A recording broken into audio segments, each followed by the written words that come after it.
I'm Fennessey, and this is the Big Picture, a conversation show about Val Kilmer. Chris Ryan is here today to join me. We are going to honor the life and work of one of our favorite actors who passed away earlier this year by building his Hall of Fame. We're also going to talk about the movie Sinners. I've been eager to get Chris Ryan's take on Sinners. Before we dig into that, we were talking about the Odyssey R. Oh yeah, and we've been on an odyssey of movie stories these last few months. You watched the trailer this morning. I did, man. On thankfully, you know, your relationship with trailers is shifting every day. Yeah. Zach Kreger has a new movie coming out, Weapons. I think I'm also on the record. Teasers are fine. Okay. Teaser. It's the 3-minute. It's the 5-minute final trailer. Here's all the footage that we finished before. I've seen Thunderbolts now. So I feel similarly. When I was in Las Vegas, they did in fact show a full trailer for Weapons. They did not show this teaser, which has been released. This is the follow-up to Barbarian, a movie that we've been looking forward to. Got bumped up to an August release date. Has been described as Magnolia, but horror. Mm-hmm. I feel like we're going to end up regretting that framework as something that I keep repeating on the show. But what do you think of this teaser trailer? I can't wait. I'm so excited for this movie. I am also really into the way that they are packaging and promoting it. So it's a 45-second teaser. This is a movie from Kreger. Obviously stars Josh Brolin and Julia Garner, among other people. And what you can divine from the trailer is that there is obviously this small town where all these children go missing, apparently voluntarily, in the middle of the night. You get some sort of security camera footage of kids running away with their arms outstretched. Kind of makes me feel like there's a Slender Man piece in here.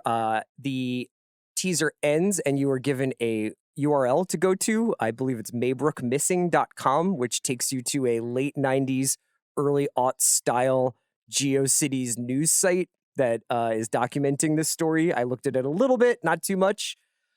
So Blair Witch is in the mix. This idea of creating a extra textual reality for this movie looks cool.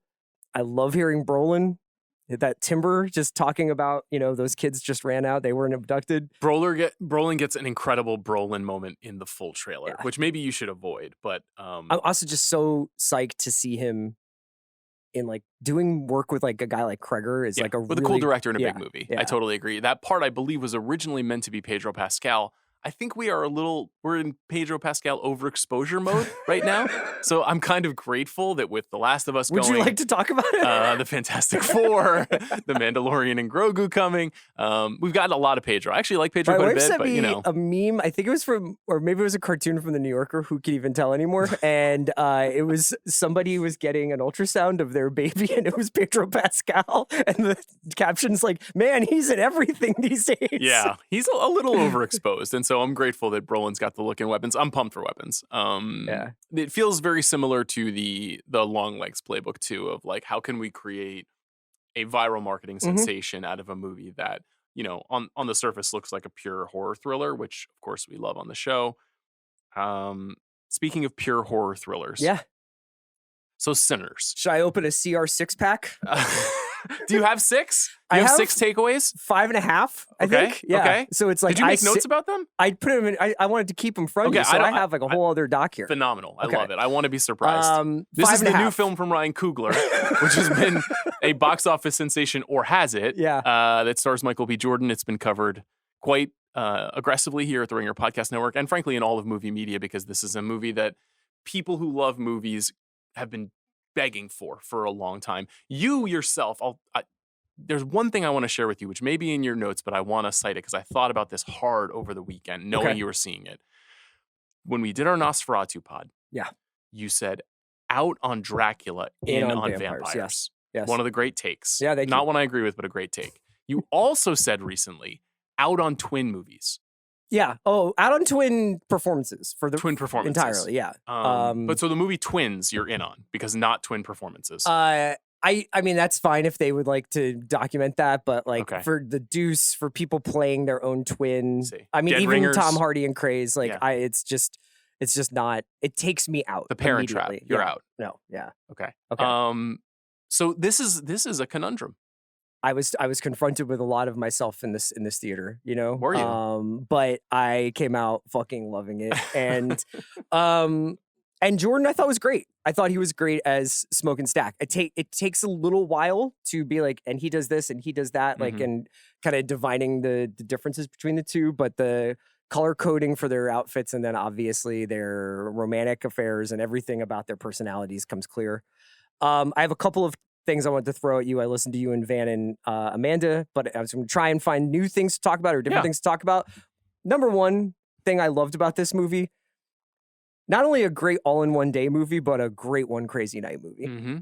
Taking out all of the horror of it, it's just like, let's open a nightclub is an incredible like package to put a story in.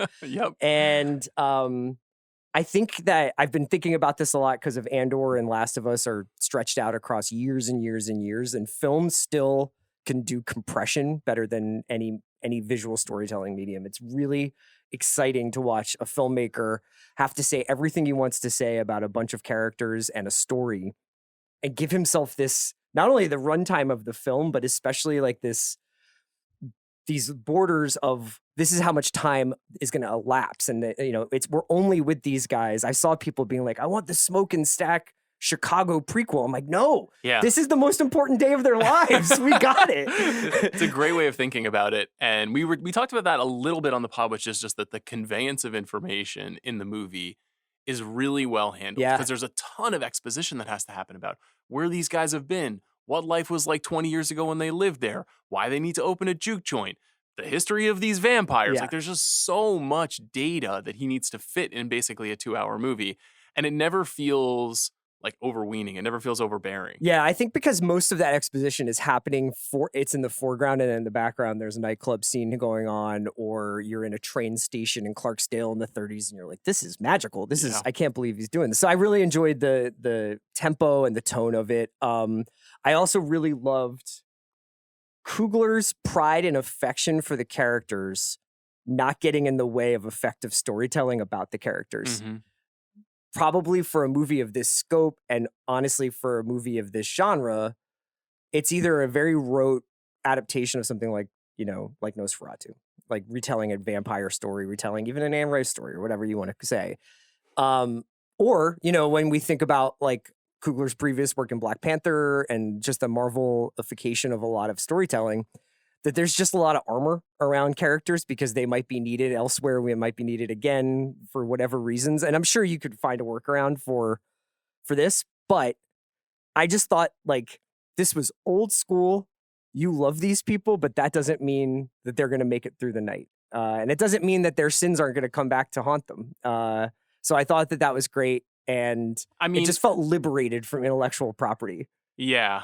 If we don't want to spoil this for anyone who has not yet had the chance to see the movie, it's hard to say specifically what you're saying, but this is a movie with stakes two times. Two times, for sure. Yeah. And that's really uncommon in big movies with movie stars that are genre. Yeah. You know what I mean? Like, I think that we probably grew up with more of an experience of like, oh yeah, in an action movie, like sometimes the good guy might die, or but like this really felt like a throwback to that. And I know that he's been talking a lot about this is rooted in my experience of going to the theater in the 90s and the kinds of movies that he would see. So it's really cool. Just generally speaking, watching this, I was like, to make a great movie, you kind of have to think your movie is going to be great. And he makes this movie with the swagger and self-belief that it's not perfect, but it has the capacity for greatness because of how like it's just like, hey man, I'm undoing the top button. Yes. There's music everywhere. There's going to be color. There's going to be spirit. There's going to be all this stuff. There's going to be moments where I'm going to try shit that might not work for everybody, but it's a really interesting counter to Black Bag, which is so buttoned up and is like, this is the perfect double to left. And to me, even better than that, it's transcendent to me, but it is like playing within itself. Yes. Whereas this is like, there are no lines to color inside of. Yeah. I think they're both of those movies are interesting because I think for us, those are probably the two best films of the year. They're two great working filmmakers who work in different modes. Soderbergh is so contained and self-sufficient and is like, shoots it himself, edits it himself, conceives it himself, holds the camera. he feels like a one-man factory. He's not. He has a writer, he Sure. has, costume designers and location scouts, and he's working with tons of people, but it feels like he's a one-man machine. Coogler goes out of his way to say, I've got this incredible team of department heads and all the people that work for them. I've got this coterie of actors, some of whom I work with all the time, some of whom I'm working with for the first time. He has a real like family vibe. And so because it feels more sprawling, and it's just more daring. I think Black Bag feels commercially daring at a Yeah. time like this, but Black Bag has like a aesthetically- 9-minute dinner scene where you're just like, I can't believe this is happening. This is incredible. Right. You know? But there were times in movies when stuff like that happened. So yeah, I mean, they're sort of like, they're ill-fitting comp points, but I think they're both just made by people who were just born to make movies. Yeah. And so it feels exciting watching them do their thing. You guys talked about this a little bit, but I just wanted to reiterate how exciting it is to watch a truly awesome filmmaker work within genre and use genre as basically the language of vocabulary to communicate his ideas. So this goes back to, it goes back to the beginning of storytelling, but for me personally, like I think I really truly started to feel this way when I was introduced to the movies of Godard and Sergio Leone, where they're taking quintessentially American genres, but looking at it in a much different way to say things about both America and film and archetypes that are just so invigorating, and they re-energize the entire genre itself. So using vampire horror to communicate things about, there are so many interesting ideas in this movie, but I kept thinking about like what it means to feel safe, because these people are trying to create a space that is protected from the outside world for one night. And at every single place, like, there's this invasion happening, but that awesome vampire trope of you have to invite them in it's this like temptation, throughout the film, throughout the second half of the film, that I thought was just fascinating to watch play out. Yeah, I think this is something I probably didn't do a good enough job talking about on Friday, but the entire framework of Remick, the Irish vampire played by Jack O'Connell, presenting empathy and politesse to make union with what he wants, to get what he wants, is just an incredible idea for a Black filmmaker to put on screen. And the awareness of that and thinking about that specifically, and the way that he's not, even though he is a demon, he is not openly demonizing Remick as much as he would demonize, say, KKK members in the movie. But it's very clear that this is a quote unquote white ally who has like turned bad. You know what I mean? Who has drawn someone into something, who is trying to draw somebody into something so that they can become part of a hive mind that he is in charge of. The collective consciousness of the vampires actually really jumped out at me, because this idea that he is trying to appeal to them by being like, okay, I can erase all the pain and we can live forever and we can live in true equality. But he's also like, your memories and your emotions are now mine. Yes. Like there is still like a possessive quality to ownership. That's the whole thing. Collectivism of the vampires. And just like the invoking different historical moments, different ideas from history to amplify commentary about probably our contemporary moment, which I think was handled incredibly well. Yeah. Just like, not too flashy. Al Capone gets mentioned briefly, like Jim Crow gets mentioned almost as a phantom on the other side of the door, but it's not like you have like a Ken Burns moment where they're like, here's a picture and we're going to tell you all about it, and loved the idea of what do you do to find transcendence? Just whether it's through music, whether it's through religion, the occult, whether it's through sex, whether it's through, whatever you find, like it's all about these characters. And at the grace note of the movie is about like this awful blood-soaked night was also the best day of multiple characters' lives, and they were able to find like this emotional closure with everybody. But I think the piercing the veil sequence is going to be one that people talk about for a long time, because it's going to work for like 8 out of 10 people are going to be like, that was incredible, and then 2 will be like, you lost me right there. Yeah, I think some of the feedback we got on the conversation that we had about the show was that we weren't like identifying what was happening, which is, I think all three of us, when we were talking about it, understood that in the preamble to the film, the sort of intro, and Coogler does this often in his movies, where he kind of like sets up the thematic wavelength of the story by giving you this kind of mythological tent that you know the movie's going to live inside of, the idea of the griot, and that there is one who can kind of transcend Yeah. with their artistry, and that person is attractive and very valuable and powerful in the culture. To me, I think when we were having that discussion, we were trying to talk about kind of like the metaphorical power of that piercing the veil Right. scene you're talking about. Sort of like, what does it what it means to the story? What does it mean beyond drawing Remick in? That's like the siren to Remick that he's Yes. like, I need him so that I can be back with the Yes. people that I've lost over the centuries or whatever long it's been. But to me, I mean, what's incredible about that is not how it fits in the story. It's about the abstraction that is happening inside of a mainstream movie that is just so rare to be able to forcibly pull you out of the grounded logic of a movie and show you something that is philosophical, emotional, musicologically historical, like all of that stuff, and forcing you to think about how these ideas matter to the movie is really hard to do. Well, I think it's a challenge to all the fake rules of genre movies.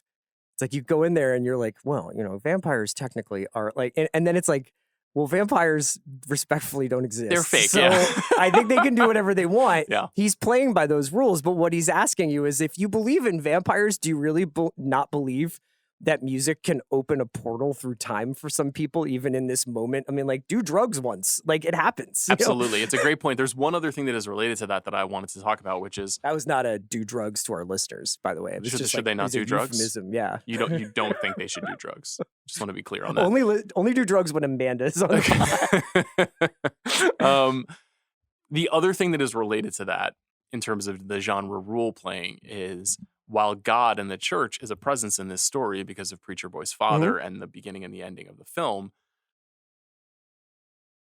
the Christ imagery doesn't matter to the vampires. Yeah. There are no crosses. There's no holy water to battle them. No, it's like pickled garlic juice that she Yes. throws on him. That is a great scene when he gets splashed with that stuff. But removing that imagery from the vampire battle, I think actually puts it in a slightly different vampire framework. Like it not being reliant on the church, the Christian mythology is a fascinating, like a very pointed choice that I think, you can read into it and say that Coogler is taking a slightly elevated kind of post-Judeo-Christian idea of genre. Or you can say that, like, when you're in the real world, you were confronted by demons and you don't have just your faith to rely on. Or you can have faith in lots of different things.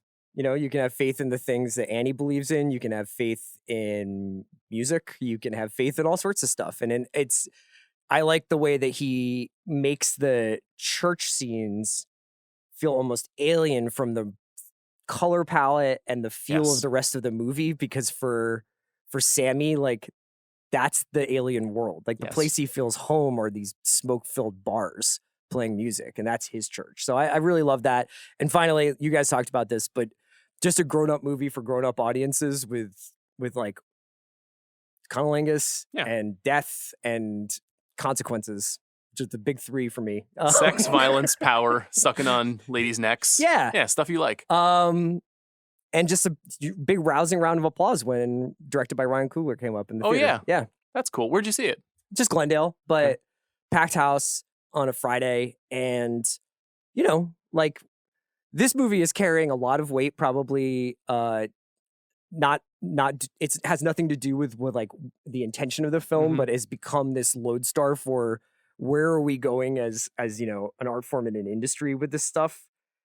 And honestly, like, it's early days, but like it's been really nice to just see a movie that, everybody is pretty much like, it was either really fun or I thought it was fantastic and mind-blowing, but there hasn't been the big, like, actually, it's not that good, or it ends too many times, and it does end too many times, and there's things wrong with it. But like, I don't know. I just thought, let's have it. Let's enjoy this for 5 days, and not pocket watch so much. Well, it's hard to do. I know, it's hard to do. It had a good weekend. It did have a good week. I think it's hard to have that conversation. There's an episode of The Town that went up yesterday that was sort of like an analysis of the analysis. I listened to that one. That's where we're in this zone where we need to have an aggressive understanding of the clear profitability of a movie in a 3-day period. The trades were writing about the movie in a very odd way. This is a very complex issue. I don't think that there's a right answer. I think celebrating the movie is the most important thing. The reason why I persistently talk about box office on this show, even though I think the quality of a movie is what matters to me the most, is that it does often dictate what and how movies are made Yeah. in the future. This one's particularly notable because of the ownership reversion that's been much talked about, where Coogler gets copyright of the film after 25 years. The suspicion is that like there's plants by the studios to undermine the perceived success of this movie so that nobody goes asking for these things again. Or is it the studios that are rival studios that are planting Or is it this people who information? want Mike DeLuca's job, Pam Abdi's job, who Yes. are saying like, don't get too ahead of yourselves. This movie actually is Yes. going to lose money. Or is it just some box office writers look at things in a very kind of linear theatrical profitability mind frame, and that's an old-fashioned way to think about it? Or is it that we're willing to take the bait on what a production budget is and what a marketing spend Sure. is, and there's no way to verify those things publicly? The truth is that everything is kind of squishy in the middle. Like there's nobody's going to be like right about whether a movie is profitable or not, myself included, even though I can make bold claims about things. Yeah, I feel like it was funny. It was like I was listening to Bill and Ryan talking Sunday night, and they were talking about how many open threes the Timberwolves had on Saturday. And Ryan was kind of going through, well, it was this, but if you take out the last two, which were garbage time, and then I go back and watch them all, it's like this, and then you kind of like the number keeps shrinking. Yeah. I think you could do that same kind of like, and the longer Ryan talked, I was like, he's right. Because I was at the game. I was like, he's right. But I was also like, you can feel the point losing its headline grabbing ability because it's now a much more nuanced conversation. Sinners, whether or not it's profitable or not, it just doesn't really matter to whether we get up on Wednesday or not. But there's so many different ways that this movie is going to be spun out over the next couple of years, whether it's getting licensed to Netflix, its impact on Max when it hits Max, whatever VOD it makes, like people going to see it 3 times, but like that not necessarily getting reported in a month when we're distracted by 5 other things. There's so many more output opportunities people don't think about. It's like movies are licensed to airlines, movies are licensed to hotel chains. Like the revenue streams for movies now are coming in so many different directions, and a movie like this, which basically has as strong a word of mouth as you can possibly have for a movie that is not known IP, it is going to be a flowing river of revenue over the next 10, 20, 30 years. And so... Well, up to 25 years. Well, then that revenue will pour directly into Ryan Coogler, which I think is wonderful. It's also funny that people are like hand-wringing about Ryan Coogler getting the rights back. It's like, do we really think there's going to be a Warner Brothers Discovery in 25 years? Yeah. I mean, the thing that is interesting to me about that specifically is this has been attempted in various ways throughout the history of Hollywood. So there's been a lot of comparisons to what Quentin Tarantino did with Once Upon a Time in Hollywood. And people, a lot of comparisons of like literal headlines against the success of those movies. To me, they're like, that's a real apples and oranges situation. Quentin Tarantino, hugely established filmmaker, literally a genius at making movies, also working in a movie with Leo and Brad Pitt. So let's not compare these two movies. It's pointless. Secondarily, Coogler seeking ownership of the film but staying inside the studio system to make it is interesting and different. Like it's different than United Artists and actors banding together to build their own studio. It's different than Francis Ford Coppola and Zoetrope using the studio system to then like build up his wealth and springboard into his own system. It's not that different. It's a little different, but not that different from George Lucas retaining ownership of Star Wars or Star Wars merchandising or Lucasfilm. That's the one to me that I feel like is a little bit misunderstood, misrepresented as a comp point. Yeah, because that is something that if you have the power to create characters that people love, and I think, don't get me wrong, Sinners is not going to be Star Wars.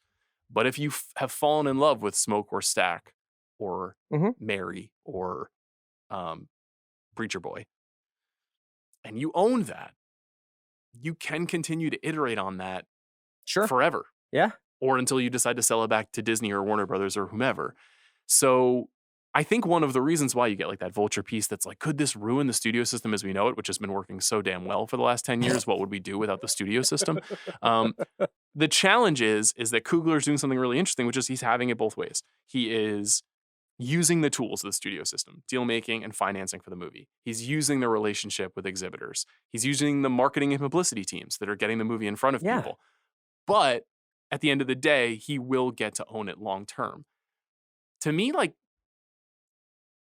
I don't want to break the whole movie going apparatus, but I do actually think that this could and probably should continue to happen in different ways. There are different permutations of this, and like movies are defined by this in some ways. So I don't, whatever anxiety like people who work in the business have, I'm like, you're gonna be dead before it changes. Don't There's worry also about that attitude that I feel like it's funny. It's like when a studio decides actually we're not going to put your movie into theaters, there's like a much more mild uproar about them going back on their word or cutting the legs out from a title by like taking it out of theaters 12 days later and putting it on streaming, or they control the ways and means. Just, I don't give a shit, but like flushing Batgirl down the toilet after it was made. Yes. There's like, oh, you guys should have done that. But this somehow has been like a 3-week news cycle of like the existential threat Sinners, a not profitable film,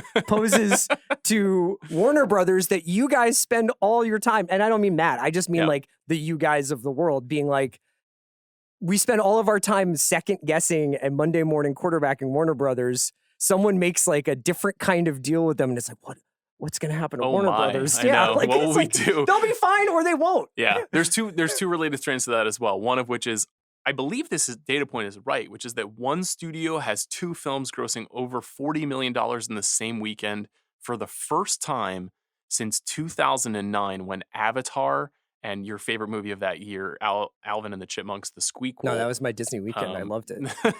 I actually personally wrote a check to Rupert Murdoch thanking him for to all of Walt Disney's relatives.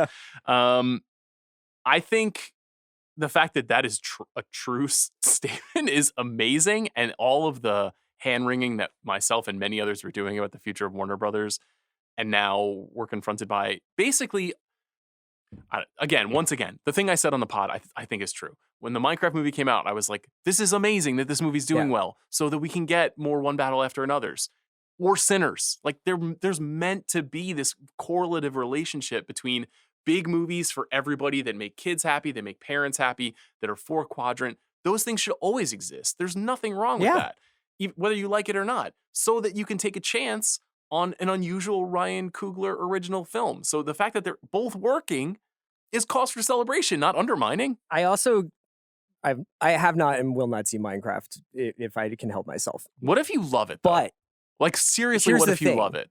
First of all, Jack Black was at that Lakers game on Saturday and got like a fucking larger applause than like Rui Hachimura for sure. Like, so we're doing 35 over 35 movie stars next month. He top 5. He is making an incredibly strong bid right now. I did not really fully understand his power until I saw the success of this movie. Anyway, like, is he more successful than Brad Pitt? There's a strong case for it, like a very strong case. Anyway, continue. The thing that's cool about both Minecraft and Sinners being in the theater right now is that even though Minecraft is an adaptation of a piece of video game IP, it hadn't been made before. Yeah. And Sinners is an original story. I think people can be like, you know what, Phoebe Waller-Bridge, just like leave Tomb Raider in the past, make something new. I just hope that this is a signal that we are like breaking free of the like, well, we have this stuff in our library, so let's see if anybody has an original take on X piece of shit. Even if it's like Michael Bay making Outrun with Sydney Sweeney, that to me feels like 400 blows compared to like what we've had in the last 5 years. You know, I agree with you. I've been banging this drum since the Barbenheimer Super Mario Brothers year. Michael Bay is making Outrun, the video game Outrun, with Sydney Sweeney. Apparently, Michael Bay and Sydney Sweeney are making a movie together. Do you understand how hot she's going to look in that movie? Like, just between you, me, and the cameras going out to the internet. Yeah. Well, what about her performance? Like, what kind of a performance will she get? I think she's going to be like, it's going to be like Sophie's Choice. Like, she's definitely getting nominated for an Oscar in her performance in Outrun. And I'm really happy for her. Should I start playing Outrun? You ever played Outrun? No. The card game? No. Oh, awesome. She's kind of like Spy Hunter a little bit. It's a car racing movie? Yeah. Sydney Sweeney is going to be a race car driver? Look. Okay. Got to give the people what they want. I guess so. This is populism. I'm very happy with the success of Sinners. I don't know if it's going to make $250 million at the box office. It kind of doesn't matter. You know, it's really just not a big deal. The movie's great. There has not been a lot of awards conversation about it because I think everyone's a little afraid to be like, vampire movie. It's really bloody. There's a lot of sex in it. It feels like kind of a layup I feel Dune like 2 Best Picture. so. That's what I wanted to ask you. Is this possibly, because it's an April release, the Everything Everywhere All at Once of this year, or more likely the Dune Part 2, which is to say, big Here's your big studio movie, blockbuster. it's Yeah. genre, you guys liked it. Well, Avatar is this year? Avatar is, yes, December. I have no doubts about Avatar 3. I wonder, Academy-wise, if it will be as praised as 2 was, because it just happened a few years ago. But like, okay, you could make the case for, in a world post Get Out, post The Substance, where movies like that get nominated for major awards and win major awards, you could strongly make the case for picture, director, original screenplay, actor, cinematography, best casting, which will be a new category starting next year, starting 2026, costumes, hair and makeup, production design, original score, and original song. Yeah. Like, those are all on the table. It could be a 10-nom movie. It really, really could be. They definitely also could re-release this at Christmas, like, or Halloween, and scare the shit out of yourself. So Halloween is a great idea. That's a really, really great idea. Only in IMAX for 2 weeks. Sinners, that's an easy. I agree. Thing to do. I agree. And I think it would work. And Coogler has made films that have been nominated for Best Picture. I mean, Black Panther was nominated for Best Picture. Like, this is not out of the question. And I just haven't seen much conversation about it. Maybe this is the place where you should be having the conversation on this particular podcast. But podcast about movies and awards. Yeah, I don't know that. I'm not saying like this has to be nominated for Best Picture, because who knows what the year will hold. But it's pretty clearly the most exciting movie thing that has happened in almost 4 months. Yeah, I think it's always great. The first half of the year can be a little bit ups and downs, because you get Dumpuary, which is now March, and all these things. When you get to May and June, and you get a movie like this, and you get a movie like Black Bag, and you're like, it's gonna be pretty exciting if there's like 10 movies better than that. Right. That is how I think about it too. Yeah. I'm constantly like, okay, because I always think about that with TV. Like, Yeah. I'll see Ripley or Industry, and I'll be like, man, if TV is better than that this year, my job is going to be easy. I'm not sure if a lot of stuff's going to get ahead of Sinners.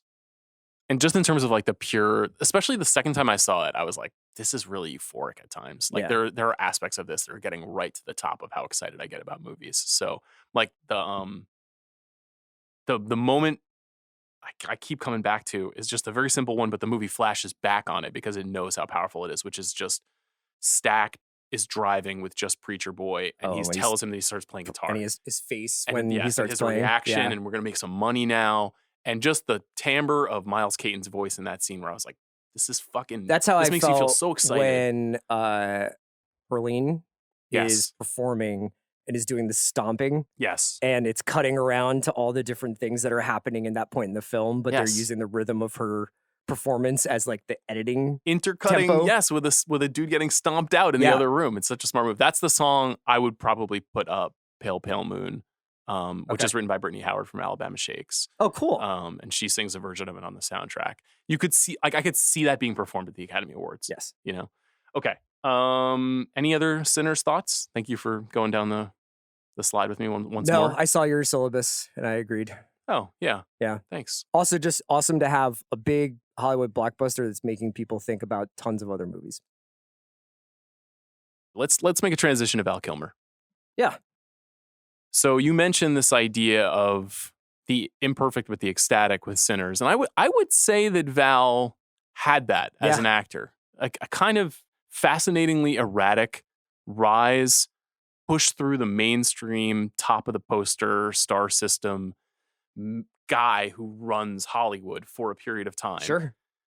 Has a fairly precipitous slide down in terms of his stature, but the things that he did when he was at the top are as good as forever performances. Are like things that you cannot be more excited to be watching an actor doing his thing. What is your lasting memory of him as a performer? Well, there's a Paul Newman line in Color of Money where he calls Tom Cruise an incredible flake. He calls his character that.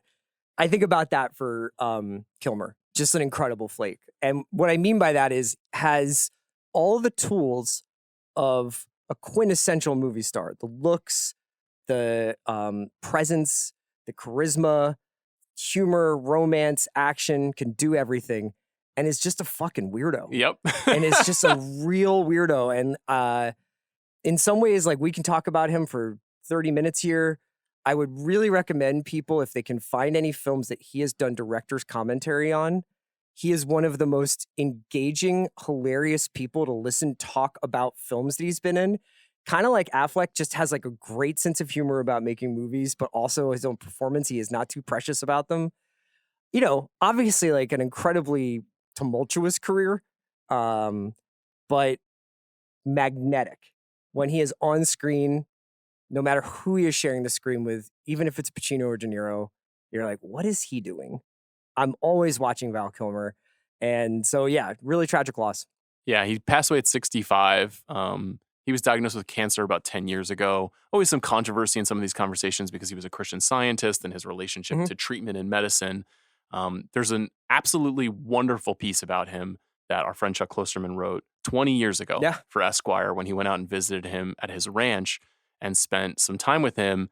And I think that weirdness Chuck got a real handle on, that sense of humor, that sense of mythologizing that he was very good at, the sort of the casual name dropping that he's doing with people like Bob Dylan and kind of associating himself with these legendary figures, but also being self-deprecating at the same time.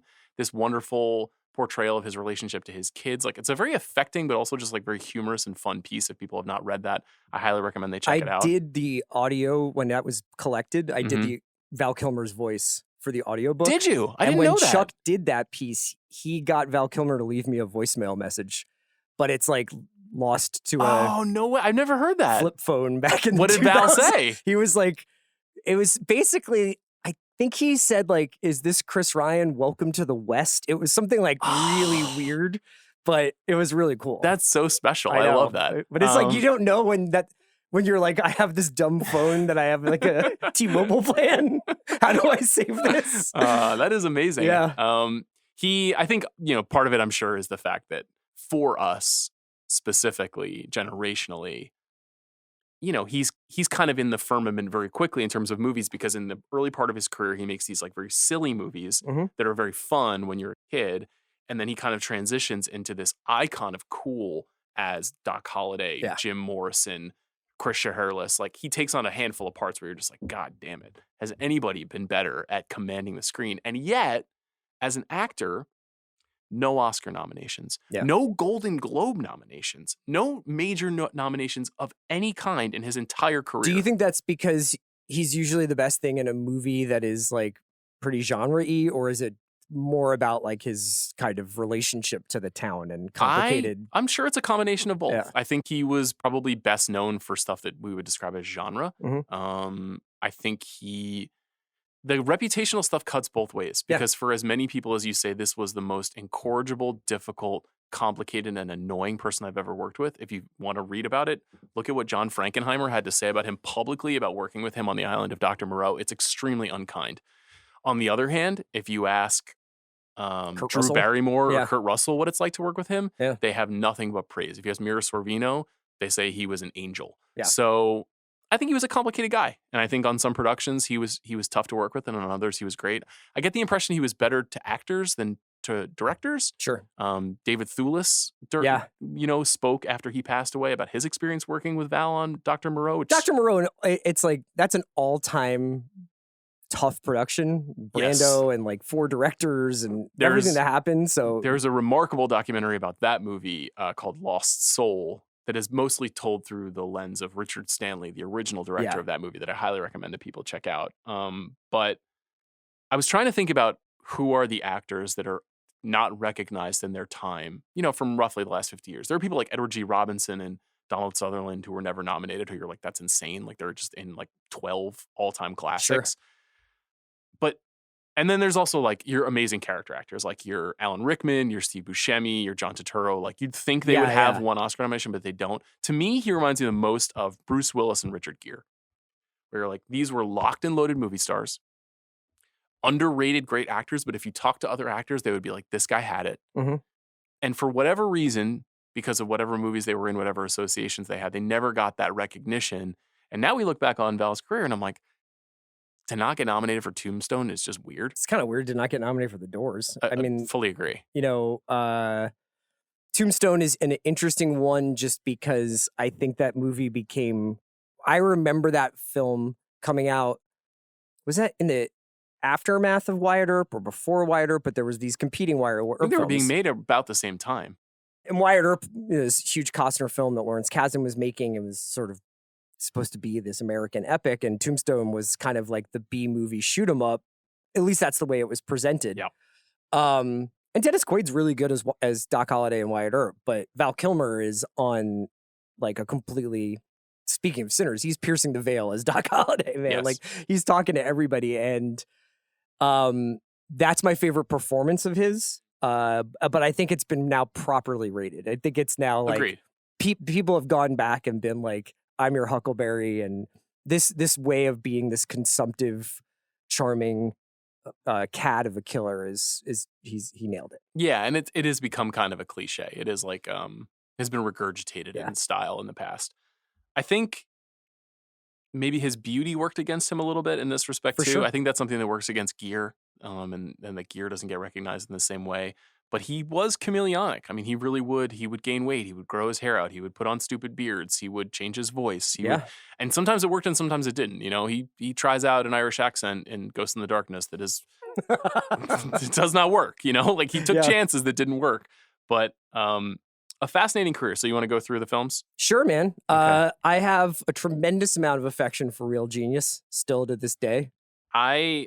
Well, Top Secret comes first. Yeah. Oh, you want to go through like... Yeah, let's go through it. Chronologically, sure. Here's the problem. I think we can go from 1984 through 2005, and I've seen just about every Most movie. of these. I know. I would say maybe one or two I'm missing. And then the second half up to I haven't seen Maverick almost every movie he's made since 2005. Yeah, it's mostly with a handful of exceptions. Redbox and independent stuff. Yes. So we don't need to belabor the discussion of every movie made in the final 30 years, but I think a little bit of time for these early ones is important. Top Secret, part of the Zucker-Abrams trilogy of greatness alongside Airplane and the Naked Gun, recently reissued on 4K along with Top Secret. One of my wife Eileen's favorite movies of all time, a kind of rock and roll spy movie spoof that I'm going to yellow in this conversation because I think it's really important. And I think always the original film is really meaningful, and we'll come back to it. Okay.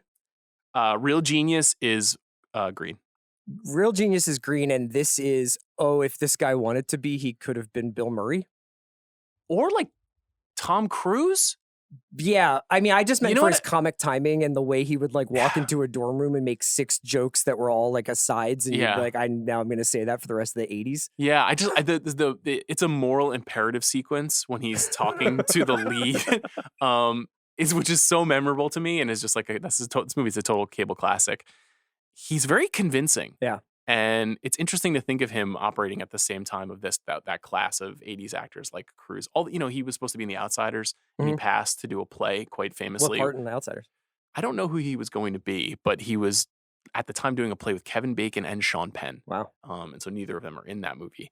And he was in that cohort of guys. Oh, yeah. He was in that Cruise, Penn, Michael J. Fox, Kevin Bacon, Matt Dillon, Patrick Swayze, that whole crew of people, he was a true contemporary of. 1986. Are you a Real Genius or a Weird Science guy? Oh, Real Genius by a mile. Weird Science, I think, I'll tell you something crazy. I actually prefer the TV show Weird Science, which aired on the USA Network, and I quite enjoyed. Just gonna put that out there. Kelly LeBrock's not in that one, though. No, but Vanessa Angel is in the TV series. So I'll leave that with you. 1986 Top Gun. Yeah. What can you say? Iceman. Yeah. Going in. And if you take it out of the context of what happens to Tom Cruise in this movie, and what happens to him going forward and how this catapults him to an almost singular contemporary level of stardom, he kind of goes toe to toe with him. He does. Until they kind of, hamstring him in the last act. But he's like not giving an inch in the locker room scenes and like when, in the volleyball scenes and stuff. He's like, it's my movie. Yes. There was a very touching moment at CinemaCon when Tom Cruise came out and was like, let's have a moment of silence for Val and everything he gave us. And it's interesting to think of those guys as being neck and neck for a long time in terms of stardom. And then, things coming all the way back around with Maverick. 1988 Willow. He played Mad Mardigan.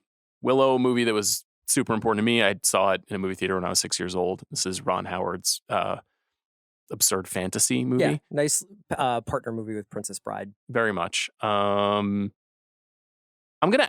What are your thoughts on Willow? Let's yellow it. Okay. Because I think we're gonna get through a bunch of. I think the thing that's cool about Willow is this is another one of his like. He is the movie star, but the whole point of Mad Mardigan is that he's like this goofball, Yes. like it trapped inside of King Arthur's body. Yeah, there's a little Han Solo Yeah, in the character. A little bit of the like, who me, but also I'm the man.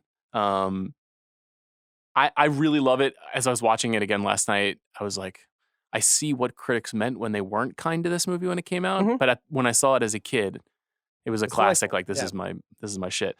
Kill Me Again. This is him and Joanne Wally. This is where he met Joanne Wally on Willow. They were opposite each other. That's right. And they fell in love, and then they made another movie together called Kill Me Again. I had never seen this movie until this week. John Dahl. Like a comedy thriller?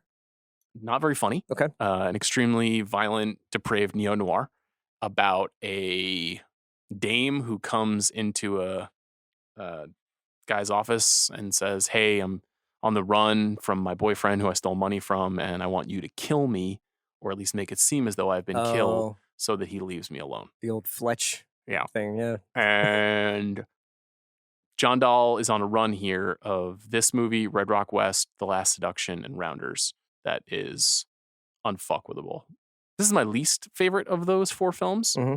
Still pretty good. I remember this as a trailer at the beginning of a lot of VHS movies, but I don't remember seeing this. I think because of the trailer, I thought it was kind of supposed to be a little daffier. Yeah, it presages Reservoir Dogs in terms of films where Michael Madsen tortures a guy's face while tied up. Does he do that in this movie? He does that in this movie. He actually does it to John Grease of the White Lotus fame. Good movie. I just wrote down, this is not going in, but I didn't realize that Gore Vidal wrote a version of the Billy the Kid story, which was produced for TNT, a 4-hour movie that where Val Kilmer plays Billy the Kid in 1989. TNT and TBS actually reliably hammered out some like pretty decent westerns in the 80s. They did Broken Trail very notably, right? Some Louis L'Amour stuff. Yeah. 1981, The Doors. Kind of has to go in. Yeah. I mean, he literally becomes Jim Morrison. Yeah. The members of the band are like, that's Jim Morrison. I think Robbie Krieger was like, that sounds better than Jim Morrison when he would listen to the recordings. An absolutely ridiculous but amazing movie, but a performance for the ages. I think a wildly flawed movie, but when Val is locked in, especially during the band performance scenes, it's quite eerie. There's also like, I don't know if I actually thought this before he did it, but you know, when somebody gets cast in a iconic, historically significant role like this, and you're like, oh yeah, nobody else could have ever played this. Mm-hmm. So that's how I feel about Val Kilmer as Jim Morrison. It's like how I kind of feel about Daniel Day-Lewis's Lincoln, where I'm like, oh, Lincoln's a wrap now. Like, don't try and do Lincoln again. Has there been a Lincoln since Lincoln? Yeah, in Manhunt, the Apple TV series. It's a TV show. Hamish Linklater plays him. Hamish Linklater. Yeah. He's a pretty good Lincoln casting, Sure. I think. Yeah. He's a string bean. He's quite tall, brown hair. How is his now? He didn't do now. Okay. Yeah. All right. That's too bad. Thunderheart. I actually kind of dig this movie. So it's very good. Michael Apted. Yeah. Kind of a Tony grungy Hillerman novel? FBI Western. I'm not sure what the source of it is. It's about a part Sioux FBI agent who goes to investigate the murder of a man on a reservation, and there's a conflict between the local people of the town and the reservation, and there's a kind of Chinatown-esque scheme going on behind the scenes. Sam Shepard plays Val Kilmer's partner. Val is the lead FBI Shepard's agent. really good in this. Phenomenal in this film, as is Graham Greene. This is one of the best Graham Greene performances. The character that Graham Greene plays, I think, appears in other novels, and there was like a big desire for like a more Thunderheart expanded universe. Yeah, exactly. He plays the reservation cop, and he's so cool and so smart in this movie. It's a very good film. Michael Apted didn't make a lot of movies like this. You know, best known for like the 7-Up documentaries. But he had made a documentary about Leonard Peltier, right? He did. Yeah. Yes, about that murder on the reservation some years ago. I think the doc came out like a year before Thunderheart too. So he was the Oglala Nation, and he's kind of proximate to all of that at the time of this movie. Really, Deacon shot it. Did he? Yeah. Yeah, that explains why it looks so fucking good. I like it. I'll yellow it. I don't think it's going in. Val is good. Yeah. It's an encouraging performance for him, and this is kind of where you're like, okay, like you're gonna be the lead of like really good movies for like the and then you know what I mean. Like I think he's probably looking at this as a step down from The Doors in terms of how it's featuring him or how it's elevating or platforming him. But well, it has something in common with The Doors, which is that he has a kind of like a Native American like Fantasia moment in consecutive films, which is very unusual. I think the thing it does is it like cements him as guy with a gun. Like he can do guy with a gun and a leading man on the poster. The real McCoy, I'll tell you what, I've never seen it. Me neither. This sounds on paper like it would be good. Russell Mulcahy of Highlander fame directing a bank robbing dramedy starring Kim Basinger as a recently paroled bank robber. And I think that Val Kilmer plays her parole officer. Oh. Terrence Stamp plays her former employer who wants her to do one last job. And there's some friction in the planning. The movie like was kind of he should have just been an actor in the 50s because these are all Val? 1950s movies.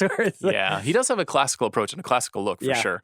Real McCoy's not going in. 1983 Tombstone, we've already talked about it. That's Green. This is a great film. How much screen time does he have in Tombstone? Not a lot. Yeah. Not a lot. I think 6 scenes. There was one recent time where I rewatched it and I was like, oh my God, man, I think he's only on screen for like 5 scenes, you know? Like yeah, I think there's some incredibly memorable ones. There's some unforgettable ones. Obviously, the final confrontation with Johnny Ringo is some of the best acting you'll ever see in your life. But I'm more partial to the gun flipping showdown. Yeah, and Frederick fucking Chopin. Okay, True Romance. Small but crucial role as Elvis Presley. Unseen. You don't see his face. You don't see his face. You do hear his voice. He inspires Clarence at a moment in which Clarence, played by Christian Slater, needs inspiration. It would be odd to put a film like this in the Hall of Fame, and yet it may be, maybe it's the second best movie he ever appeared in. Oh, yeah. I mean, you know, it's like it's Heat, and then is it this movie? Yeah, it's top 4, probably, at least. I don't think it's going to go in, given the work that we have to do, but I'd like to yellow it. Okay. Batman Forever? I think there is a case. Now, I'm not a big Batman Forever fan. I remember being disappointed in theaters and getting that first feeling of like, am I too old for this movie? And I was 13 when I saw it. He's not a bad Batman. And it is in the first line of his obituary. Yes, it literally is. He played Batman. And Jim Morrison. Yes. Yeah. There's 7 guys who played Batman in a movie. And he's on that short list. So I don't know. What do you think? This is his Hall of Fame, remember, not his Hall of Fame of great performances. I think you have to put it in there. I think so, too. I think it, I mean, I don't even know if, I'm sure listeners are like, why are you guys even deliberating this? I agree. Let's make Batman, it green. I agree. You know? I think it would be kind of interesting to go back maybe next time Batman is in a movie, or we can actually do it for Superman, but you basically go back through and all the people who have played Batman and Superman over their careers and what it did to their careers, for better or for worse. Because Batman effect. Thinking about this with Superman just coming up, and you know, Cornsweat's like a really cool actor, but like this is a lot very early to be happening. Jump. It's a big jump. Yeah. You're more likely to cast an unknown into Superman rather than Batman. Needs to be Batman. You need some power, but also you have the mask. Yeah. Superman, it's his face. It's an ironic aspect of it. Yeah. That usually you'd want a notable person in a Superman role because you see his face, but it's kind of like how the NFL is dominant. You know, they got helmets on. 1995 Heat. Have you seen Heat? Can I just say, when we saw it at Coolidge, one of the greatest movies ever made. It was incredible and awesome to watch it with a full theater. He's just vibrating on the screen. Like he is in some ways taking the film the most seriously of anyone in the movie, and he's acting with Pacino and De Niro, who legendarily are, you know, monkish kind of dedication to their performances. Chris seems possessed. Yeah. He seems possessed in the film. I think possibly that's because it's a largely, he doesn't have a lot of dialogue. And so much of Neil and Vincent's dialogue has now become like memes for me. But Chris's face when Charlene gives him the no-go sign at the end, and like him being like, I just got shot again, in his face, and getting in the car and driving off. Yeah. Where can I get some bread? It's a hotly debated topic online. At 3:00 in the morning. And it's sad because it's like there's another version of this world where like he had gotten to participate in Heat 2 if it had gotten off the ground. I mean, obviously, his character is a huge part of Heat 2. Yes. So I don't know if he would have, obviously, like Val Kilmer at the end of his life would not have been able to do that. Val Kilmer in 2002 probably would have been able to do that if he had wanted to make that. He definitely could have. But if people want to like continue with that character, it's the best part of Heat 2 is the Chris Sherrills stuff. Heat is the deepest and darkest green that we've ever had. Yep. We are in the forest of green for Heat. The Island of Dr. Moreau. This is a bad movie.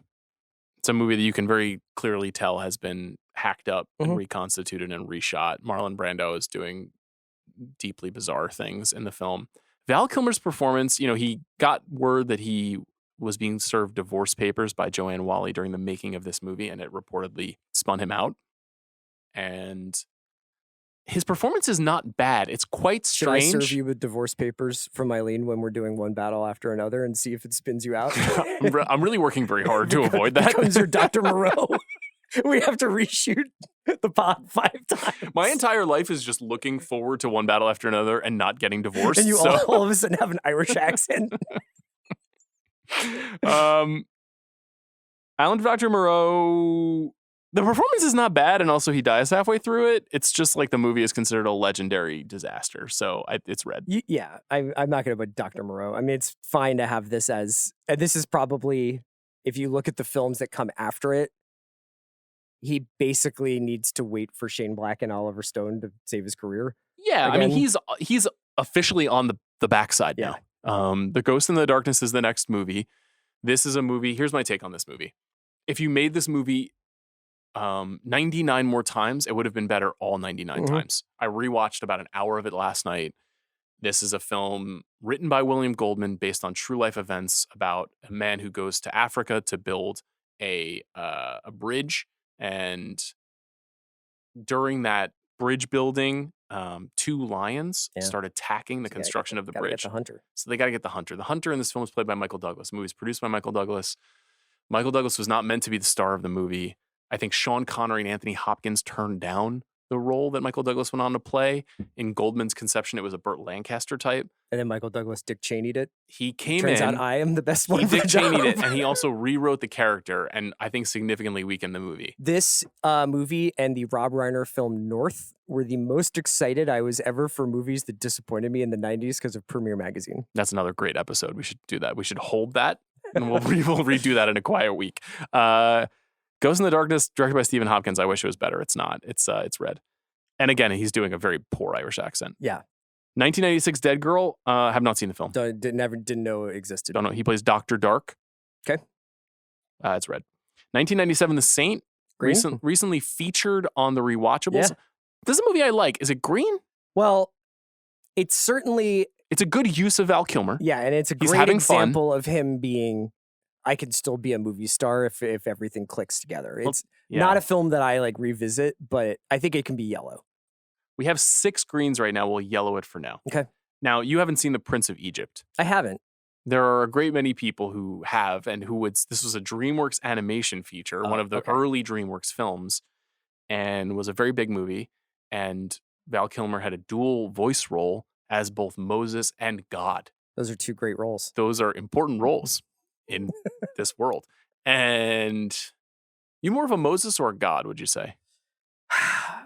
I thought Moses really got after it, like definitely he just, early in the morning. Yeah. One of the great early writers. Yes, absolutely. He was banging it out. Yeah, and now God could claim authorship of the commandments, but to me that's like more of like a Bill Simmons kind of Zach Lowe kind of relationship. It's like interesting. I'm gonna let that sit right there. The Prince of Egypt. There is a pocket of the community that would say this is an automatic green. Sure. I'm not going to do that. I've now decided to start respecting communities because you guys got Minecraft to $700 million. It's a good point. It's a really good point. Lots of people out there. Can I get to a Billy? Different stuff. Did you see that Sinners made $7.8 million on Easter Monday? Yeah, because apparently nobody went to work on Monday. That's sick. I know we did, like assholes. We both but recorded I was podcasts. like, I saw it in my calendar where it was like Easter Monday, and I was like, did we have Easter Monday off at school? Christ has risen, bro. Oh yeah. You forgot about that, didn't you? Thinking about Moses, you forgot about Christ. Moving on. The Prince of Egypt is going to be red. Okay. At First Sight. Saw this on a first date in high school. Yeah. Was really excited to be dating this girl. This is pre-Eileen. Ooh. Yeah. And she liked it and I didn't. Didn't work out. Still know what this girl's up to? Does she know what she missed out on? I'll tell you what, she knows what I'm up to. Yeah? That's all that matters. Does she follow you on platforms? I honestly have no idea. Okay. I have no idea where she is. She also has a very anonymous sounding name, so there would be not even a way to like look her up. She was your girlfriend from camp. Her name is Jim Johnson. Yeah. No, I don't know. I don't know what that gal's up to. Hope she's happy. At First Sight, if I remember correctly, kind of came at the end of a wave of films where really hot guys had debilitating illnesses in movies. Or, well, in this case, he's blind. Yeah, not debilitating illness. You know what I mean? Yeah. Like Baboon Heart, where Christian Slater has Untamed Heart. Oh, it was originally called Baboon Heart. Yeah, because he does have a baboon heart. Yeah. That's a beautiful movie. movie. Is Marissa Tomei in that one? She is. I have actually recently spoken about this film on the podcast as a movie that I quite liked. I feel like there's another one. I need a third for a trend. Well, it's another Christian Slater movie, Pump Up the Volume, where he is racked with an erection through the entire film, Harry Hardon. Persistent boneritis. Talk to your doctor. At First Sight's a funny one. It's directed by Irwin Winkler, who's the legendary producer of movies like Rocky and Goodfellas. He has directed some movies in his career. And Alto Nights. Yeah. Not very good. And Alto Nights. At First Sight is based on an Oliver Sacks story. Awakenings, the great science writer. It's not a good movie. It's red. Joe the King is Frank Whaley's directorial debut about his experiences as a young boy, and Val Kilmer plays his father. I have seen this film, though not very many have, and it's not very good. I remember it coming out. I don't think I ever saw it. Okay. 2000 Pollock.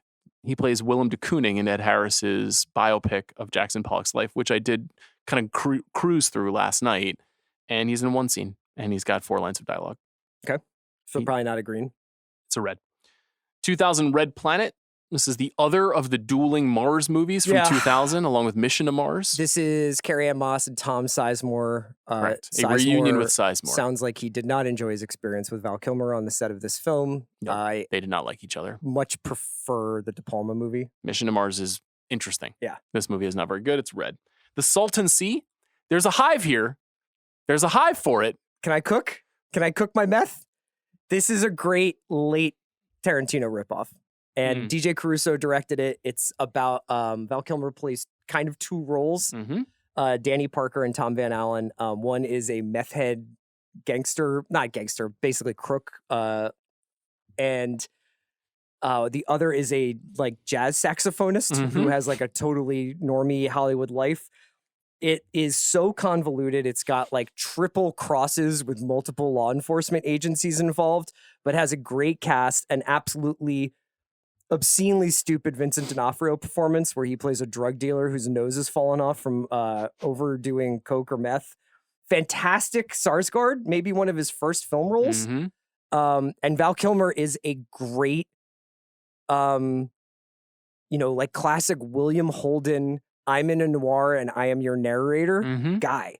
So I really like this movie, but this is also my kind of movie. Like I will watch the most dog shit version of a guy playing multiple cops against each other while doing drugs and performing robberies and playing saxophone. I might be able to give you this one. We don't have a ton left. So why don't you put it in yellow? Okay. And we can come back to it. Okay. The Salton Sea is yellow. I agree. It's very good. This feels like a movie that is based on a book, and it's not. It was a spec script that I guess Tony Gayton wrote. And DJ Caruso is like pretty decent. He makes pretty good movies. I would say after this movie, I thought things were going to be very exciting. And then he did Suburbia, right? Disturbia. But he goes Taking Lives with Angelina Jolie and Ethan Hawke, which I don't think is very good. 2 for the Money, which you love and isn't good. Of course I do. Disturbia, which is pretty cool. Yeah. Eagle Eye. I think we saw Eagle Eye together. I think you're right. Is Monahan in that? Yeah, it's Shia and Monahan.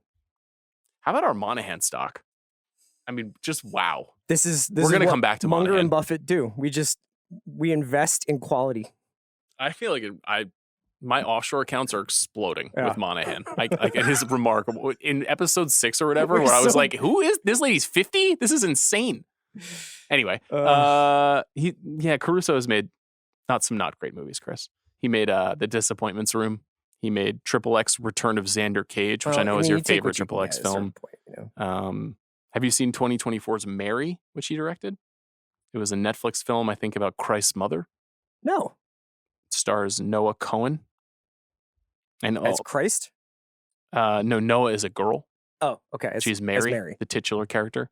You haven't seen that one? I haven't. Okay. Anthony Hopkins in that movie as well. Do you have any thoughts on International Immobiliary's role coming up? We got the Conclave. My guy is. I've already chosen my. Your guy? Yeah. Is it Pietro? No, he's like kind of. No, he's the conservative. Yeah. Yeah. No, my guy's gonna do fine. No, but you're not going to say who your guy is. Why would I reveal that information? Just like your high school girlfriend. Do I have to say this girl's name? Don't worry about it. Yeah. 2002 Hard Cash, a film I have not seen. Me neither. We're getting into tricky territory. Feel free to add us at if Hard Cash is a classic that we don't know about. 2003 Wonderland. Pretty good. Pretty good. Now, this is the film in which he plays. Two guys talking about a John Holmes movie, waiting for the other one to be like, it's pretty good. Is it okay for me to say I like this movie about John Holmes being coked out of his mind? Yeah, this is and robbing Garbage people. Boogie Nights. It is. It comes, some 5-6 years after Boogie Nights, retelling at least one section of Boogie Nights, in particular the Wonderland murders, which transpired in 1981. Who directed this? James Cox. He also co-wrote the screenplay. Not an illustrious career as a filmmaker. The movie, it has the Rashomon approach, where it has a number of different perspectives in terms of telling the events of the night that I think works pretty well. Crazy cast. Carrie Fisher, Lisa Kudrow, Josh Lucas, Christina Applegate, Tim Blake Nelson, Janine Garofalo, Kate Bosworth. Kate Bosworth's the lead, right? She's the lead, yeah. Yellow? Yeah, I don't think it's going to make it, but it's better than Hard Cash, which I haven't seen. Definitely. He has a pretty small role in The Missing, the Ron Howard film. This is a reunion after Willow. That's going to be Red. That's Kate Blanchett and Tommy Lee Jones. 2003's Blind Horizon. I don't know what that is. Do you think he's blind again in that movie?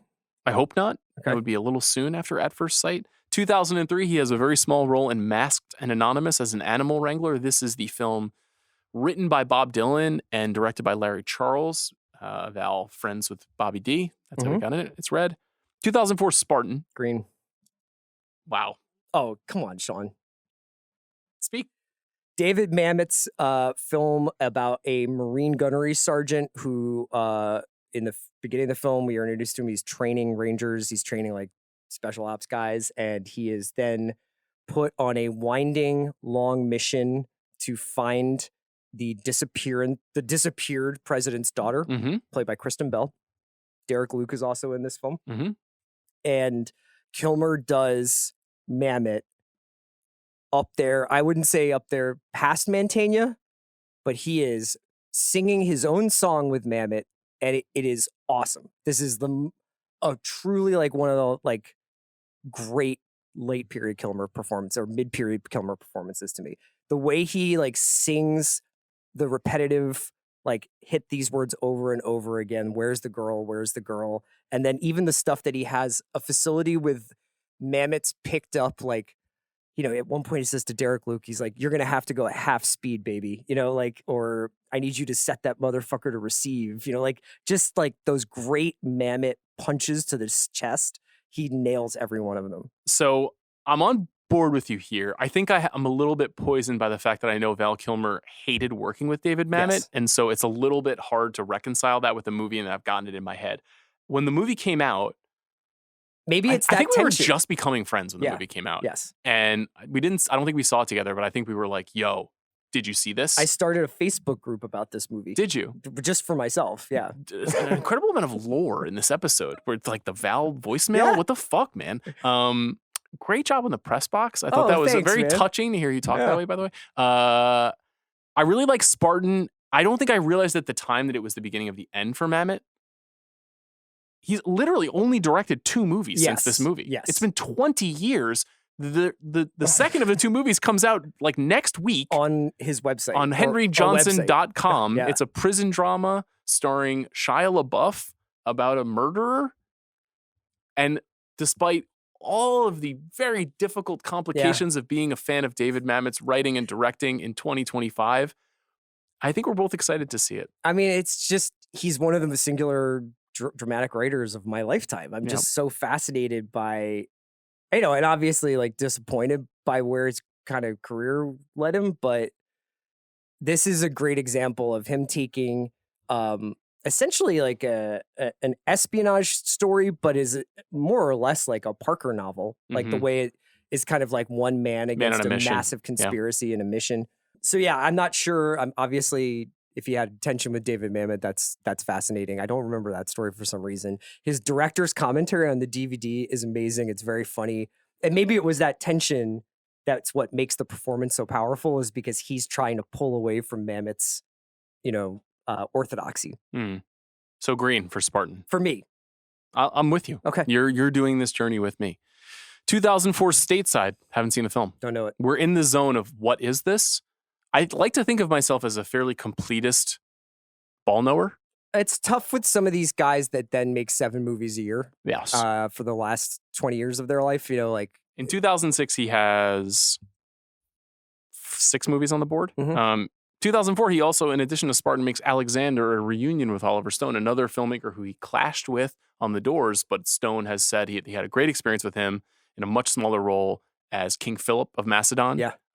He plays Colin Farrell's, the titular character's father. It's like he's giving his inheritance of being in a crazy Oliver Stone movie to Colin Farrell. Yeah, and of being a swagged out weirdo like Colin Farrell is as well. They have a lot in common, I think, as stars, where they zag when you expect them to zig.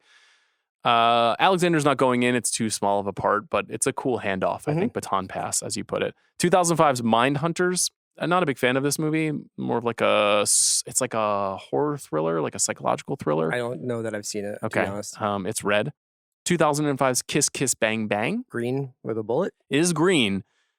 It's a tricky one because it is RDJ's movie. Well, and it is RDJ's comeback, the beginning of his revival. Val's great in it. And very similar to Mamet, I think he's got a real affinity for the Shane Black tone. Absolutely. And it really makes you wish that they had more together. I wish he was in Other Guys. Yeah. Nice Guys, I mean. Nice Guys, yeah. He would have been great in that. Just an incredibly fun kind of redefinition of the detective movie shot through the prism of the Shane Black. There's a kid, there's Christmas, there's a hot gal, all the stuff that he has. His great way of viewing LA as this cesspool that is also paradise. It's yes. Awesome. Val's character is gay in this movie, which is might be the funniest performance of his career, or at least in his late career, I think. It's written as hard comedy, but not, there's one other one that I think is much funnier, but I don't know if you've seen that movie. We'll get to it. We're getting a lot of stacking up greens here. Okay, so where are we at now? 1, 2, I think we have 3, 8. 4, 5, 6, 7, 8. So we have 8, and we've got 1, 2, 3, 4, 5, 6, 7 yellows. Okay. So this is going to be interesting. This is a great career that he's had. 2006 Summer Love. Haven't seen it. Red. 2006 Moscow Zero, which is your other podcast. Red. Though not Russian red, right? Who can say? Okay. Much like your high school girlfriend. There are things about Moscow Zero. It's all a mystery. That are only for Patreon. 2006 10th and Wolf. Red. How about you tell me the next movie you did see? Here. 2006 Deja Vu, directed by Tony Scott. Yes. Played from 2006 as Red. 2006, this is his reunion with Tony Scott as well, after 20 plus years after Top Gun. It's a supporting role. Is he the agent investigating the story in Denzel's? Deja Vu is a very good movie that I haven't watched in a very long time, but I remember enjoying it quite a bit. Is that on 4K? It's not. Most of the Tony Scott films are not on 4K. Because they already look too fucking good? I wouldn't want to clean up the mess, I would want some of the dinginess that comes along with a great hard-cutting Tony Scott action movie. This is Red, although I do think Deja Vu is a cool movie. Have Dreams Will Travel, no. Conspiracy, no. Felon, no. Although some people seem to like Felon. You know about Felon? He plays someone named John Smith. Yeah. Oh, is this I think this is kind of like Shot Caller, right? Yeah, it's Rick Romanois. Like, Yeah. I think it's his first film. Yeah. And he's wearing a similar beard to the one that Nikolai Coster-Waldau has in that film. And he plays a guy who's in prison with Stephen Dorff and Harold Perrineau. Kind of a starter kit for Rick Romanois. Okay. Who's talented. That's my guy. Red. Delgo from 2008. I don't know what this. I don't know what all these movies are. 222. One of the crazy things about the amount of shit he's doing here is that there wasn't a streaming ecosystem, so this is like straight to video. They were right? all straight to video. Yeah. He's made many straight to video movies. Now it's hard to tell why that was happening. Is it because he needed money? Is it because his star was falling? Is it because he just liked to work? You know, it's hard to say. 2008 Columbus Day, Red. 2008 The Love Guru, which you love. Michael Myers' failed attempt to relaunch another franchise. He plays himself. Mm-hmm. It's Red. Okay. 2009's The Chaos Why Experiment. do I feel like I've seen The Chaos Experiment? This is a wild career that he's had. This motherfucker was in Top Gun, and he's also in The Chaos Experiment. Oh, I didn't see this, but I think this is a great logline. In order to make people realize about the adverse effects of global warming, a scientist conducts an experiment on 6 volunteers. In a turn of events, the volunteers are now his hostages. Incredible cast in this movie. Earth Day Saw. Kreger, call me. This is hot IP. Yeah. I feel like this will really work in 2025. Armand Assante, Eric Roberts, Patrick Muldoon. In Chaos Experiment? Yeah. That is the VOD kill team. Yeah. Those guys. Okay. Moving on. 2009 Streets of Blood. Haven't seen. These movies seem fake. Yeah. American Cowslip. 2009 The Thaw. Literally, what are these movies? It's amazing. He worked, though. He worked his ass off. In 2009, he made 2, 4, 6, 7 feature American films. Cowslip is about an agoraphobic drug addict who wishes to grow a perfect flower while his brother attempts to save his soul and his landlord schemes to have him evicted. Sounds kind of interesting. Looks like he has a small part in this film. What's up with what do you want to do about Bad Lieutenant? I like him. He's Nick Cage's character's partner in the movie. This is Port of Call, New Orleans. This sort of like I haven't seen this in a while. False sequel to the Abel Ferrara movie. This movie was directed by Werner Herzog. It's a cool. I think it's a cool movie. It's in my sort of second half of my Werner Herzog movies that I enjoy. Sure. It's very different from most of his movies. It's best known, I think, for that famous scene where he sort of like thinks he's seeing lizards in the office. Is it lizards or alligators? I can't remember. It might be alligators. It's like I said, it's been a minute. Really fun Cage performance that is very out there, but I don't think it's in the Val Hall of Fame. 2009 Hardwired, no. 2009 Double Identity, no. 2010 The Traveler, no. 2011 Bloodworth, no. 2011 MacGruber. Yeah. So I think this is the one I was saying for comedy. He plays Dieter von Kuntz. First of all, MacGruber is so fucking funny. Yeah. I watched all of the Val scenes last night. Will Forte, I think we're maybe not making enough of how good Will Forte is at being Will Forte. Will Forte also, after Val passed away, talked about, what was the reality show that those guys, Amazing Race? Did they go on Amazing Race No, together? so while they were making MacGruber, Will Forte was obsessed with Amazing Race, and Okay. I guess Val Kilmer was like, "Why are you watching this shit?" And he's like, "You should check it out." And Val Kilmer like watched it and was like, "Now I am obsessed with Amazing Race." And they actually made steps towards the two of them doing Amazing Race together, but like their management teams put the kibosh on it. That's But incredible. can you imagine if we had that? You know, Mike White's done it. Like, if we had Forte and Kilmer as an Amazing Race Just them team. talking to each other would be magical to me. MacGruber is very funny. You know, Kilmer's not in it a ton. This is basically right at the end of when he starts working regularly. And it's probably the last studio movie he makes besides Top Gun Maverick. No, that's not true. He made a couple of others. But I think he's really funny. Let's yellow it for now. I think I'm open to it being green. He's great in this movie. 2011's Kill the Irishman, which was it was in Michael Shannon? I think it's a Michael Shannon movie, which some people seem to enjoy. I don't really have a strong memory of it. Jonathan Hensley directed it. I feel like I've seen this, but I don't remember it. Yes. Oh, I remember this poster. Yeah, this is good garbage crime. 2011 Twixt. I only just recently rewatched this because of Coppola. Megalopolis and Coppola. I think this is a cool Val performance. He plays an author who is trying to get to the bottom of something mysterious in his town that is maybe more ethereal than he realizes. It's a good performance. It's not great. Coppola apparently had been friends with Val for many, many years, and they'd wanted to work together. He tried to cast him in The Outsiders in 1983, and he passed. So it's a very interesting movie in the late arc of Coppola, but I don't think in the Hall of Fame for Val. I've never seen Wyatt Earp's Revenge. I've never seen Riddle. I've never seen Standing Up. I have seen Palo Alto. As if I. And his son is in Palo Alto. Jack right? Kilmer's in it, which is why I think he's in it. This is Gia Coppola's directorial debut, which is an adaptation, I think, of James Franco short story collection. Yeah, Emma Roberts is in It's it. amazing what ideas I have in my head. How do I know about James Franco's short story collection being adapted by Francis Ford Coppola's granddaughter? Anyway, In 2013. I saw it in a screening room. Yeah. I remember liking it. Val's got a small part. Was this? You were in LA for this? I was. Yeah. Yeah. It was a Grantland thing. I think it's red. Yes. 2014's Tom Sawyer and Huckleberry Finn. I never saw, but am I mistaken in remembering that he was doing a lot of Mark Twain stuff? Yes, he wrote a Mark Twain one-man show.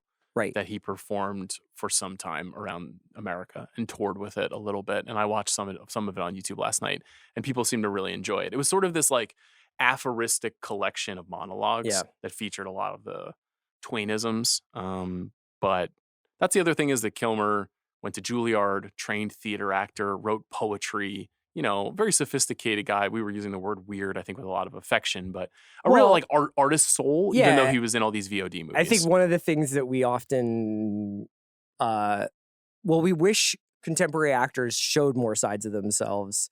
It often feels like these guys get kind of anointed and then shaped from a relatively young age and don't have a lot of the life experiences that inform the performances of some of the actors we grew up watching. Agreed. That may not be the case, but it's like Timothée Chalamet is one of the few people where I'm like, oh, it seems like you have like a story. Like, you came from this building in New York and you like this kind of music and you've been always wanting to do this. And a lot of these guys are like, I'm from nowhere and I have no beliefs, like. Yes, he has personality. Yeah, and Val Kilmer kind of to me is like, just got his obsessions and his passions and his interests. Agreed. I think Tom Sawyer and Huckleberry Finn is red, but I think the work he did as Mark Twain is quite interesting. Yeah.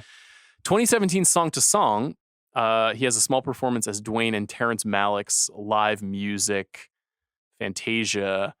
I can't say much for Val's performance in the role, which is pretty small. I can say much for the YouTube video of him introducing the Black Lips at South by, back when this film was being made, in which he's kind of channeling Jim Morrison, and also continues to introduce Rooney Mara as a member of the band while they are getting ready to perform. Black Lips fan? I was a big fan at the time. I feel like have they been canceled? Did something happen with Black Lips? I don't. They could have also put out like 15 albums in the last 3 years. And in 2011, I was like, this is one of my favorite bands. But I feel like there's been some weirdness. Actually. Okay. Yeah. Did you cancel them? No. Okay. No. Did that come up they on the watch? They still appear on Moscow Zero quite frequently. Song to Song is red, but it's cool that Kilmer got a chance to work with Malick. The Snowman, you remember this? One of the great turkeys. Yeah. Harry Hole. Yeah. As portrayed by Michael Fassbender. This was Thomas Alfredson, a Nordic mystery that was one of the famous bomb.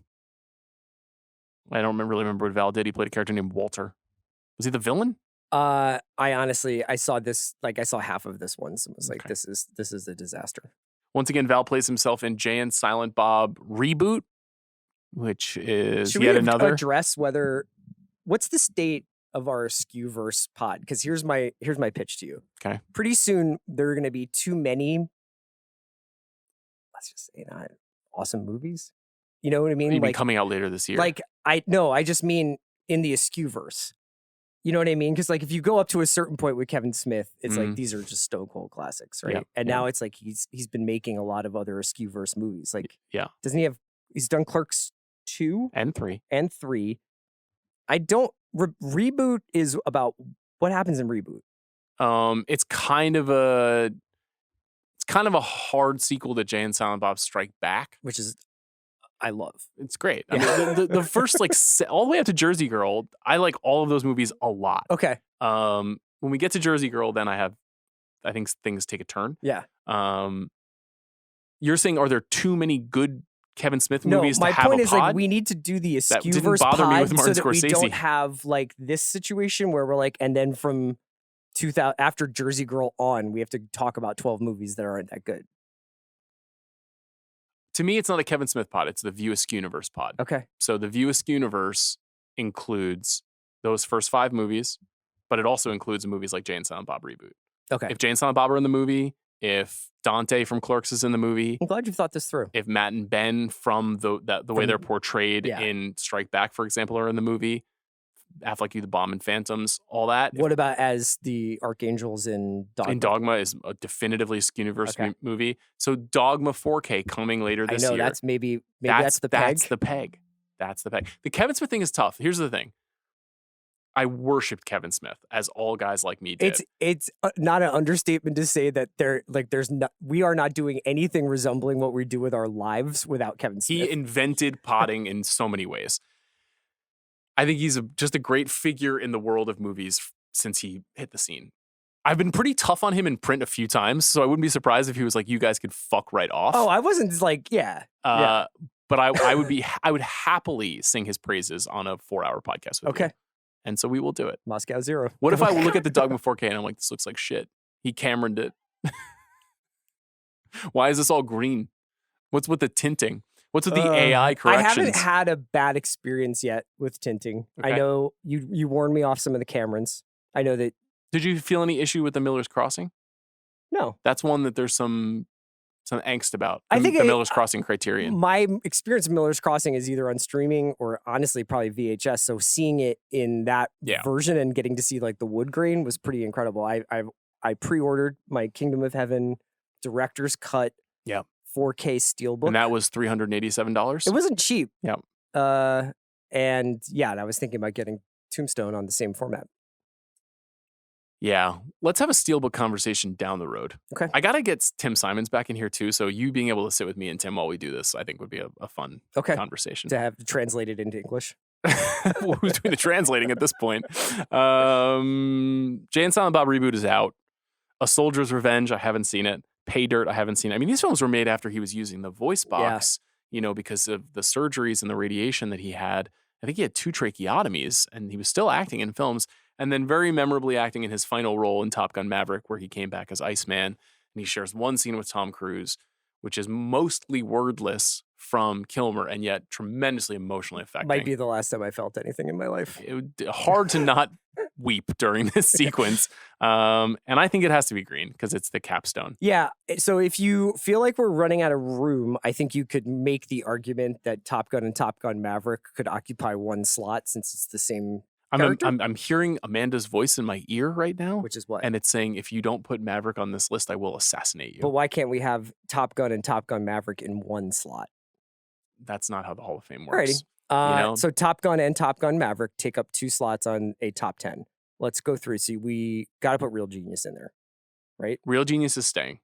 Let's just count what we have. We've got Real Genius is green, Top Gun is green, The Doors is green, Tombstone is green, Batman Forever is green, Heat is green, Spartan is green, Kiss Kiss Bang Bang is green, Top Gun Maverick is green. That's only 9. So let's put MacGruber in. Right? So let me read the yellows just for posterity. Top Secret, his breakthrough performance. Willow, Thunderheart, True Romance, The Saint, The Salton Sea, Wonderland, and MacGruber. Now, does MacGruber belong in over? And these are the key ones to me. Top Secret, Willow, and The Saint. If you had to choose. I think for a lot of people who are younger than us, MacGruber will be much more important than Real Genius. You know what I mean? Like, I think we have to kind of understand a little bit about the passage of time here. And for many people, this is like, honestly, like the last great, their introduction to Kilmer, maybe. It's the last great Kilmer performance. It's, the most significant. Now, I think probably, I can't do this pod and not have Spartan on it, but I understand that Spartan is going to be a divisive, like, out there pick for some people. I think if we're doing the objective list, yes, Willow is on it. I think Willow is a huge movie for him in his career. If you want to, I'm granting you my one the power to put Spartan on. I would appreciate it, and I take that power. I don't take my right to vote for granted, and I'm voting for Spartan. So what of the yellows do you choose? Or should I choose? No, I think I got to push through Spartan, so you choose the yellow. Choose the last yellow. I prefer Willow to the Saint. I'm just gonna say it. I think that's fine. So I think the Saint is cool. So MacGruber not. No. And no MacGruber. Okay. Because we have real genius. And just to remind everybody, this isn't a referendum on the films themselves. And it's not necessarily even like how good was Kilmer, because, you know, Batman Forever has to be on this because he played Batman. Correct. He was at the center of the movie making world. Thank you for clarifying this enterprise. Yeah. You're always a great partner in these endeavors. So then I'm going to put Willow in green. So the final list is going to be Real Genius, Top Gun, Willow, The Doors, Batman Forever, Heat, Spartan, Kiss Kiss Bang Bang, Top Gun Maverick. Wait a minute. You didn't say Tombstone. And Tombstone. Thank you. That's pretty good. Yeah. Apologies to some of these other movies. If you only have time for 3 Val Kilmer films and you haven't seen Tombstone, Heat, or what's the third? What's the third essential one? Doors? I think The Doors. Yeah, Doors, Tombstone, and Heat. You'll get a picture of the man. I loved Val. He was great. Yeah. It was great to see him in movies. He's one of the 5 defining dudes of the 90s, I think. Yes. Right? Yeah. Very sad that he's gone. Yeah, it's like I think it's also just like a sad. It's like I thought about Bruce Willis a bunch, you know, in relationship to Val Kilmer and at this stage of his life. Yeah, and and just like you know, not only like feeling terribly for their families, but also like, oh, it's a shame that like the last 20 years or so of your life was kind of like spent making these kind of disposable films when we obviously would have gotten so much more. Maybe I should go back and look back at some of those VOD movies, because some of those movies can be good. Yeah. You know, so I don't mean to denigrate them. I just haven't seen so many of them. Well, Chris, thanks for joining me. Of course, man. Thanks for having me. Thanks. We can hear you on Moscow Zero. Yeah.